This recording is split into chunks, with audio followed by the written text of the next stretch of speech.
নমস্কার বন্ধুরা, কৃষ্ণা কিচেন ব্লগে আপনাদের সবাইকে স্বাগত। আপনারা দেখছেন কৃষ্ণা কিচেন ব্লগ। আজকে আমি বানাবো ঝিঙে দিয়ে দারুণ একটি রেসিপি, নিরামিষ রেসিপি। রেসিপিটি সম্পূর্ণ দেখবেন। দেখুন এখানে টমেটো, আলু, ঝিঙে ভালো করে কেটে ধুয়ে পরিষ্কার করে নিয়েছি। সাথে নিয়েছি কিছুটা পরিমাণ ছানা আর চারমগজ, কাজু আর পোস্তর পেস্ট। ছানাটাকে আগে থেকে আমি নুন, চিনি আর সামান্য পরিমাণ আদা গ্রেট করে মেখে রেখেছি। আর গ্যাস অন করে আগে থেকে কড়াই বসিয়ে রেখেছি, তাতে দিয়েছি কিছুটা পরিমাণ সাদা তেল। আর ছানাগুলোকে কোপ্তা করে চ্যাপ্টা চ্যাপ্টা করে বানিয়ে নিয়েছি। এবার কোপ্তাগুলো ভালো করে ভেজে নেব। তো এখানে সবগুলো কোপ্তা আমি দিয়ে দিলাম। এবার উল্টে পাল্টে ভালো করে ভেজে নিতে হবে।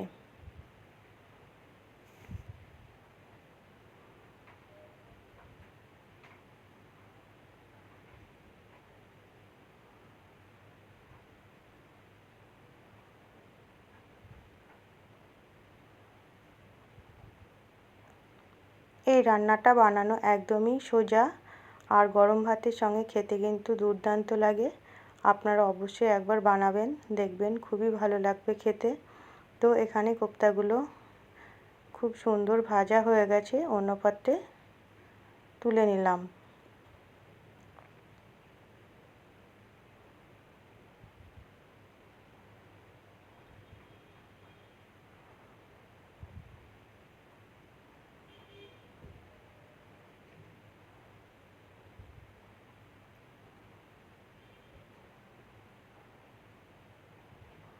ওই তেলের মধ্যে দিয়ে দিলাম দুটো শুকনো লঙ্কা ফোড়ন আর কেটে রাখা আলুগুলো দিয়ে দিলাম। এবার আলুগুলো একটু ভেজে নেব।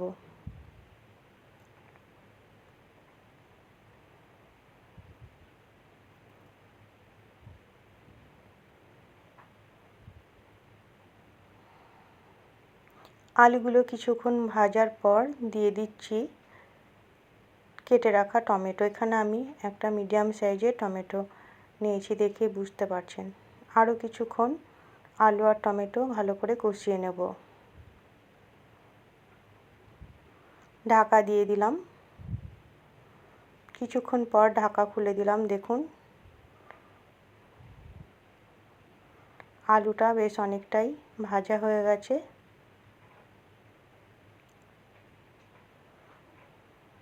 আলুর অনেকটাই কালার চেঞ্জ হয়ে গেছে, দেখে বুঝতে পারছেন। এই পর্যায়ে দিয়ে দিলাম কেটে রাখা ঝিঙেগুলো।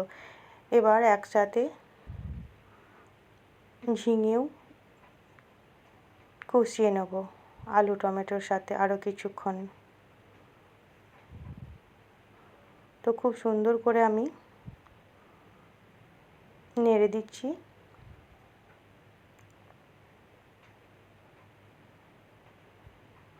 কিছুক্ষণ নাড়ার পর ঢাকা দিয়ে দিলাম।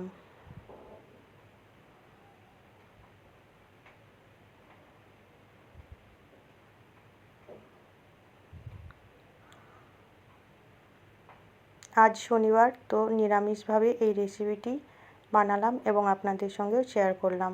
তো দেখুন ঢাকা খুলে আর কিছুক্ষণ নেড়ে দিচ্ছি। দেখুন অনেকটাই কষানো হয়ে গেছে, ঝিঙের কালারটা অনেকটা চেঞ্জ হয়ে গেছে এবং অনেকটা কমেও গেছে, দেখেই বুঝতে পারছেন।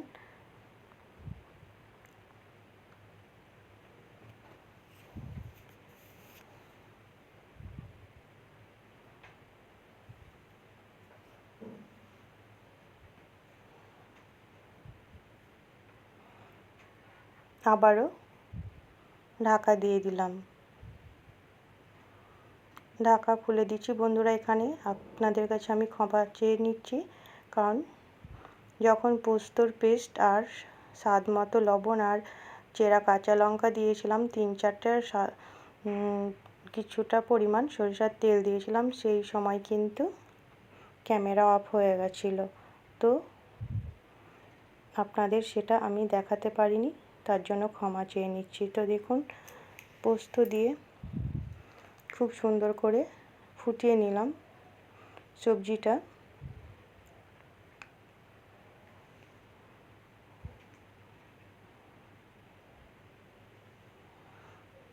দিয়ে দিচ্ছি ভেজে রাখা ছানার কোপ্তাগুলো।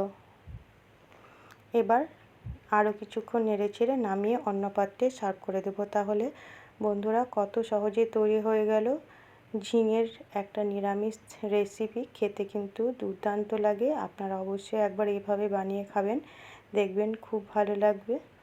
আর রেসিপিটি ভালো লাগলে লাইক শেয়ার কমেন্ট করবেন। আর আমার চ্যানেলে নতুন বন্ধু হয়ে থাকলে সাবস্ক্রাইব করে পাশে থাকবেন। আর পাশে থাকা বেল আইকনটি অবশ্যই ক্লিক করবেন। নতুন কোনো ভিডিও আপলোড করার সঙ্গে সঙ্গে নোটিফিকেশন পৌঁছে যাবে সবার আগে আপনাদের কাছে। তো নামিয়ে আমি সার্ভ করে দিচ্ছি।